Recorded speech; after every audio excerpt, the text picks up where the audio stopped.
नाही, माघार वगैरे असं कोण बोललं? जर विकास गोगोलेंनी फॉर्म भरला असता तर त्याला माघार बोलतात. कार्यकर्ते पदाधिकाऱ्यांची सर्व कोकणातले आमदार, माजी मंत्री, माजी खासदार यांच्या सर्वांची इच्छा होती की ही निवडणूक शिवसेनेच्या वतीने मी लढावी. परंतु आदरणीय पक्षाचे आमचे मुख्य नेते आणि शिवसेनेचे मुख्यमंत्री उपमुख्यमंत्री आदरणीय एकनाथ शिंदे साहेबांनी मला जो आदेश दिला त्या आदेशाचं पालन करणारे मी एक कार्यकर्ता आहे. आणि ठीक आहे, निवडणूक आज आहे, उद्या नाही, आज परवा आहे. परंतु आपल्या नेत्याचा आदेश मानणं हे सर्वात मोठं एक अभिमानास्पद आणि कौतुकास्पद गोष्ट असते. आज पक्ष नेतृत्वाने मला सांगितलं त्याप्रमाणे मी आज चालतोय.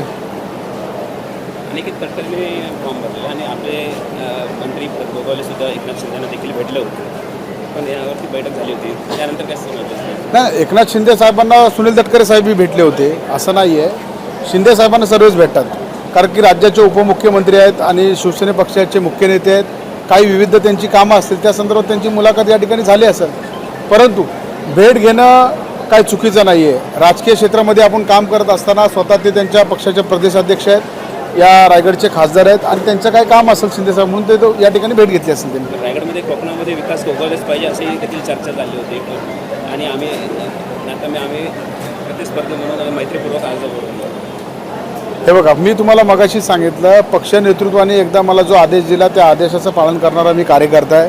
आदरणीय शिंदे साहेबांनी मला लोकसभेला सांगितलं की आपल्याला ही निवडणूक तटकरे साहेबांना निवडून आणायचं आहे देशाचे पंतप्रधान मोदी साहेबांचे हात बळकट करण्यासाठी.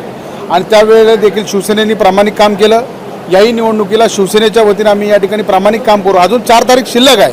आमचे महेंद्र शेठ दलवी यांचा अजून अर्ज आहे तिथं, त्यांच्या मुलीचा 4 तारीख अजून शिल्लक आहे. 4 उमेदवार रिंगणामध्ये आहेत. अनिकेत तटकरे असतील, आमची दळवी असेल, त्याचप्रमाणे आमचे शेतकरी कामगार पक्षाचे म्हात्रे साहेब असतील, बाळा माने साहेब असतील. ही सगळीच लोक 4-5 जण इच्छुक त्याच्यामध्ये उमेदवारी अर्जामध्ये आहेत. बघूया पुढं काय होते त्याप्रमाणे. निवडणुकीनंतर पालकमंत्रीचा जो तिढा आहे हा सुटेल का? नाही, बघा, पालकमंत्रीचा तिढा हा गेले 1.5 वर्ष सुरू आहे. जे काय घ्यायचा निर्णय आदरणीय शिंदे साहेब या ठिकाणी घेणार आहेत, उपमुख्यमंत्री फडणवीस साहेब घेणार आहेत आणि सुनित्रा काकी या ठिकाणी निर्णय घेतील. ताज्या बातम्या आणि नवनवीन घडामोडी पाहण्यासाठी आजच आमच्या कोकण वार्ता न्यूज चॅनलला लाईक करा, सबस्क्राईब करा आणि बेल आयकॉन प्रेस करा आणि पाहत रहा कोकण वार्ता न्यूज.